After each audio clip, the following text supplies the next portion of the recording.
Do you need a tour of the place? No, I pretty much know where everything is. Oh yeah, I forgot you started working here over the summer instead of hanging out with me. What's up guys, my name is Moo. I am a college student who loves reading and I'm here to share that love with all of you guys. I hate it when a good story gets ruined by bad writing. Such is the case with Obsession, Jesse Q. Sutanto's book. I wanted to like it so bad. I wanted to like it.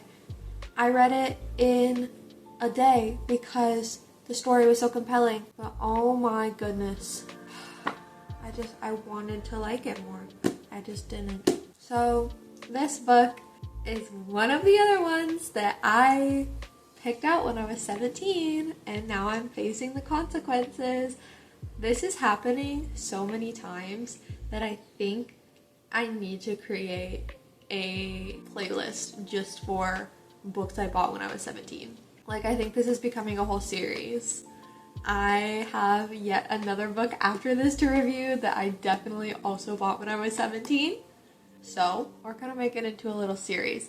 A little loose series. It's not like it's anything crazy. It's just weird that it happened so many times. The book buying addiction, real, unfortunately. So, before we get into it, elephant in the room, you are most certainly seeing this after Christmas. It is Christmas. Listen, I'm a college student. I'm not home much. I can't really film at my college house, though I have tried.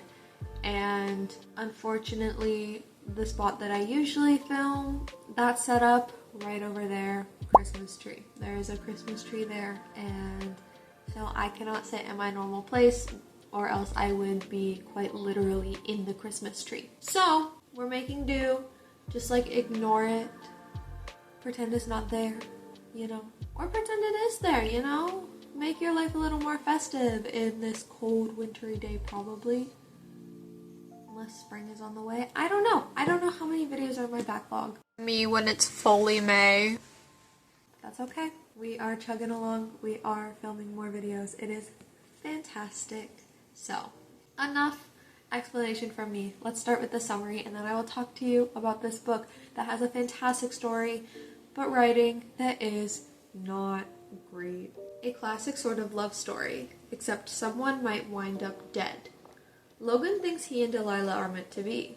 Delilah doesn't know who Logan is. Logan believes no one knows Delilah like he does. He makes sure of it by learning everything he can, watching her through a hidden camera. Some might call him a stalker. Logan prefers to be called romantic. Delilah is keeping secrets though. Deadly ones. There's so much more to her than meets the eye.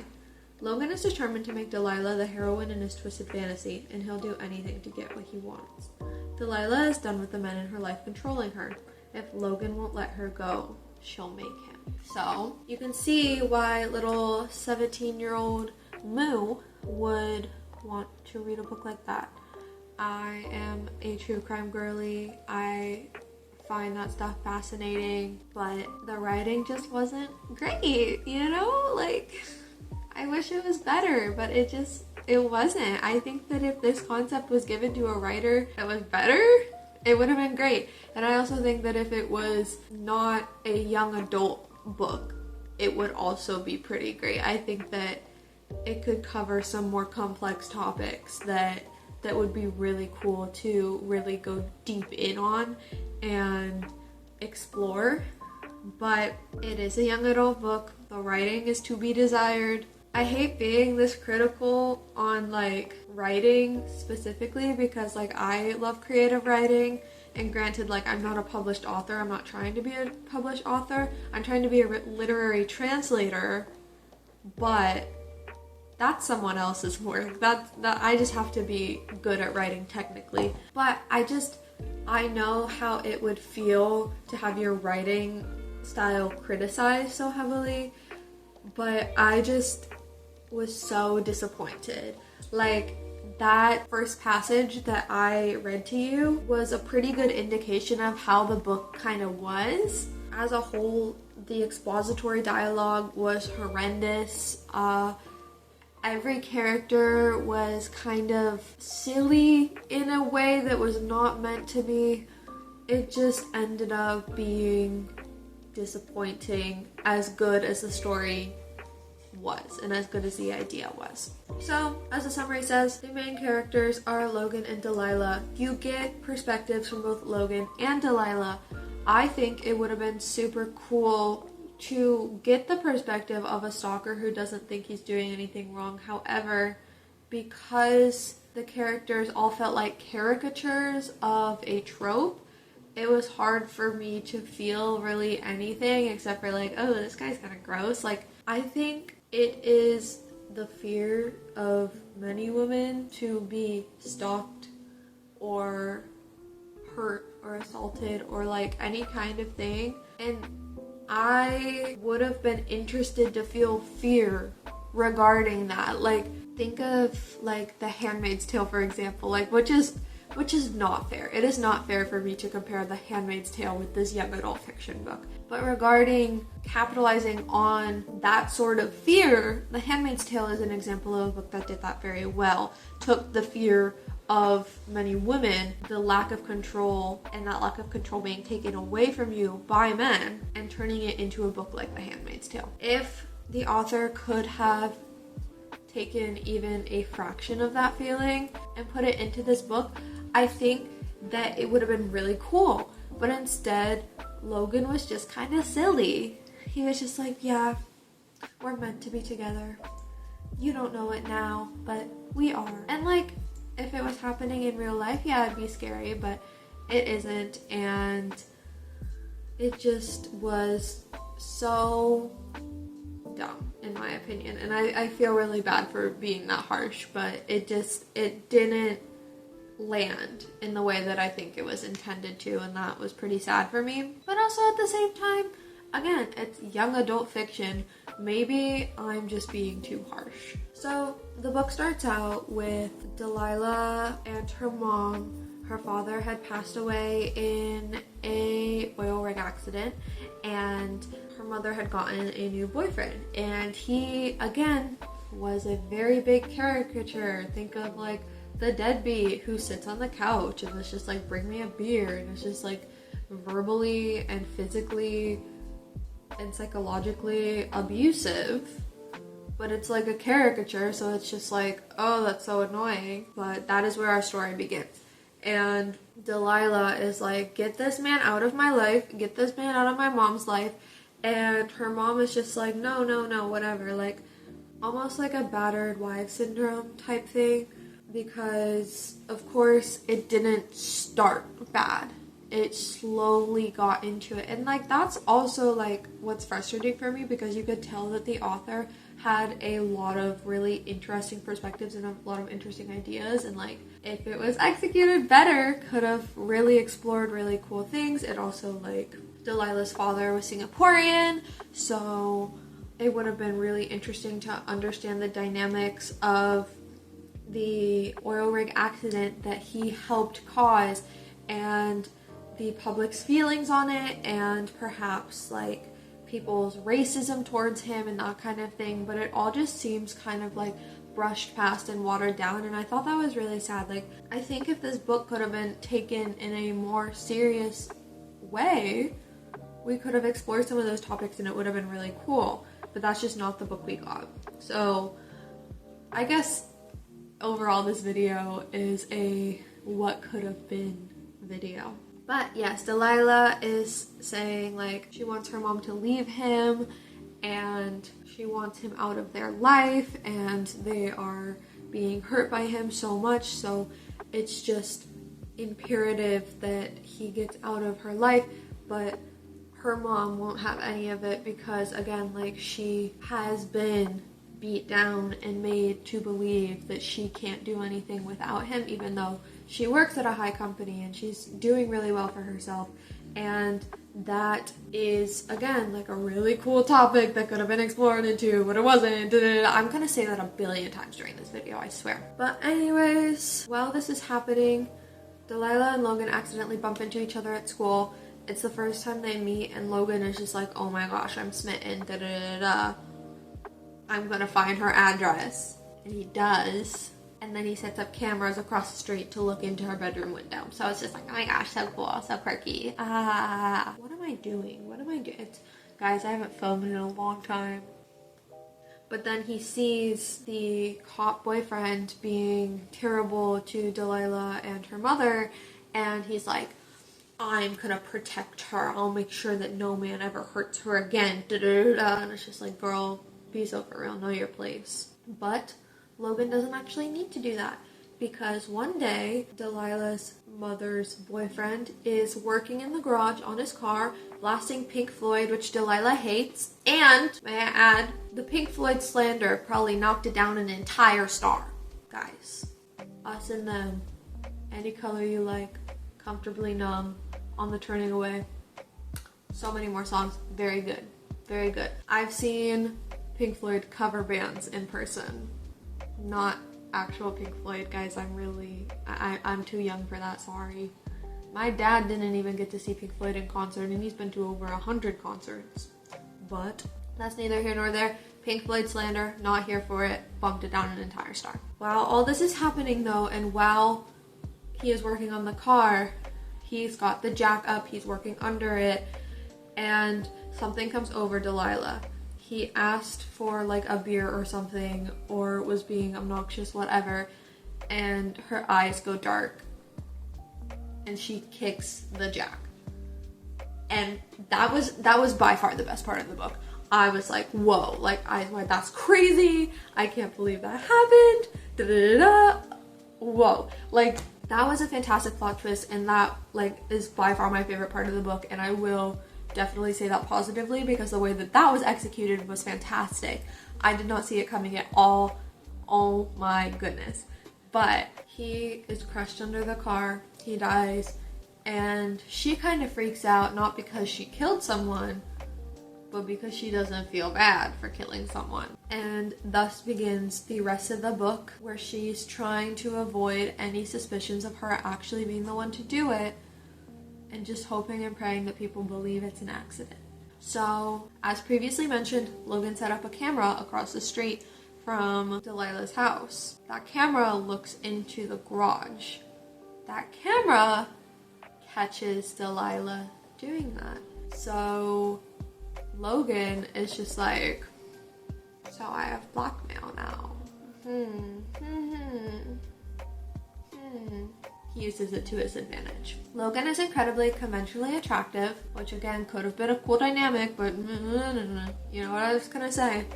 And he asked Delilah out, and Delilah is just like, oh my gosh, wait, like this hot guy is asking me out, that's crazy. And then they go on a date that's like way curated to things Delilah loves, because who would have guessed? Logan went internet stalking and found out what she would like. So they go on this date, it's fantastic. Delilah's like, oh my gosh, this is fantastic. And then Logan drops that he loves her? Question mark? That's crazy. And she is like, that's crazy. And he's like, no. It's true. I've been watching you, and that's how I know I love you. And she's just like, what do you mean you've been watching me? You've been stalking me? And he's just like, yeah. And she's just like, that's creepy, never see me again. And then he goes, wait a moment. I have something I think you'd like to see. And then pulls out the video of her killing her stepdad. And she's just like, girl, what? And he's just like, yeah, so I guess you're gonna have to keep dating me. And she's just like, no freaking way that I have to do this. And he's like, yeah, that's the price you gotta pay. He goes, you just don't know it yet. We were meant to be, and you just don't know it yet. And the more we spend time together, you're gonna learn that we were meant for each other, and we're gonna be in love and live forever together happily. And she's just like, oh my gosh, this guy is crazy. And too bad it was a caricature of something that could have been really interesting. That's not how this particular cookie crumbled. The rest of the book is kind of just Delilah evading getting found out, the cop's partner being suspicious, perhaps, that she was the one that did it, Logan being extra creepy and being like, we belong together, Delilah being like, oh, I need to like catch this man for drugs, because that's another thing in school. there's a drug ring going on in school, and that's the thing that people are trying to find out. So she's just like, I'm gonna get him high on drugs and then get him convicted as the ringleader for the drug ring. How does she have drugs, you ask? She's in the drug ring. Remember that line that I read to you at the beginning? Oh, I forgot that you worked here this summer and didn't hang out with me? She worked at the library, but not reshelving books, drug pushing. Yep. And I heard that and I was just like, okay, why not? Why not? Add another element. Like, I didn't care at that point. I was just trying to finish the book and trying to figure out what happened. But either way, she's just like, oh, well, like, I'm gonna, like, dose his brownies with all these hard drugs and he's going to get, like, real crazy and da-da-da-da. And then he's gonna get convicted for having drugs in his system and busted for running the drug ring, and then I will get rid of him because he'll go to jail and he won't have the blackmail material for me anymore. So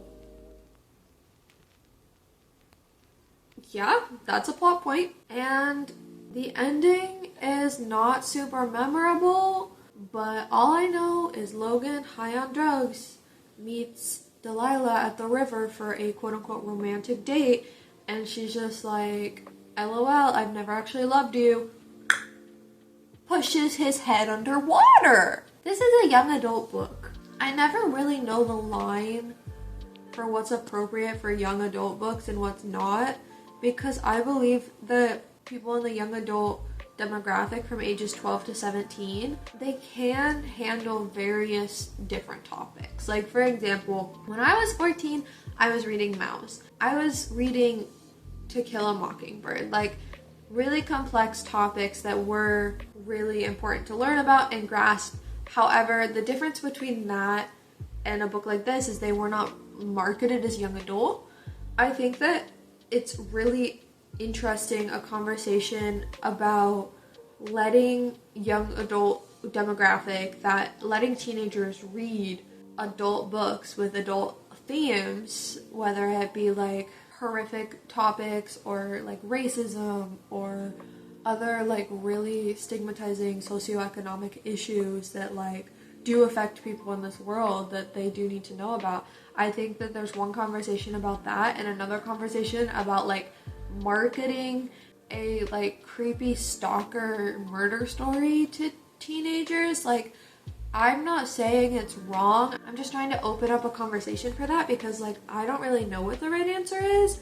Like, why is this okay to be marketed towards teens specifically when it's like a 17-year-old girl murdering a 17-year-old boy who like stalked her and blackmailed her for the murder of her mom's boyfriend? I'm just saying that I couldn't imagine like being an adult marketing that to teens. And again, I'm just like, I'm not saying like, oh, this is wrong or anything like that. I'm just like curious what is appropriate to market to teens specifically versus writing a book that later gets used to help teenagers understand complex topics. I suppose a big difference is that this is made solely for entertainment purposes, whereas books that I mentioned previously did talk about like actual like issues and were made to talk about, you know, one of the biggest tragedies in the entire world and systemic racism. So I don't know. It's an interesting topic and it's not a topic that I have an answer for. It's just something that I like to have a conversation about. I wonder if that's hard for some people sometimes. But for me, I just like discussing things and I like hearing other people's opinions because when there's something that I'm not so sure on, I suppose it is good for me to go to other sources and people with other opinions and get their take on it so that I can fully form a take of my own. But yes, enough of the deep talk. She forces Logan's head under the water. He drowns. And she's like, wow, my kill count is 2. That's kind of crazy. I didn't expect this. I can't wait to go to college to leave all of this. And that's basically how the story ends. And, you know, I didn't mind the ending. I didn't mind that it was like one, kind of ambiguous, like you have no idea if Delilah pays for her actions in any way, or if she goes off to college scot-free in Singapore, because that's her dream school. Her dream school is to go to the college her dad went to in Singapore. And I liked that aspect. I did like that aspect.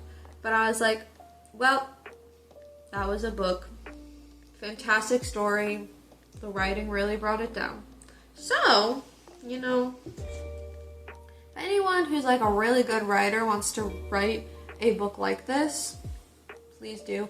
Also, if you guys have any recommendations for books that are like this but are written better and are marketed as adult books and not young adult, that'd be great. I wouldn't mind that. Add that to my reading list. Usually I do recommendations at the end of the video. I can't do recommendations for this one because I think that it would be weird to say, oh, I hate this book, read it. You know? I just like can't really think of a demographic of people that I would like really recommend it to. So I'm gonna skip that and end the video. That is it for me, folks. If you like this video, like it. Comment down below a book that you thought would have been so much better if the writing was better. Like a story you liked, but the writing style really for ya. And then if you like videos like this, subscribe. I upload every other Thursday and would love to have you. So I'm trying to make it to 250 subscribers. What? I'm trying to make it to 250 subscribers by the end of 2026. So if you'd like to help me in that journey, subscribe yourself and tell your friends, okay? I'm gonna leave it here without further ado. This has been Moo. I hope you have a wonderful day and I will see you guys in the next video. Bye bye!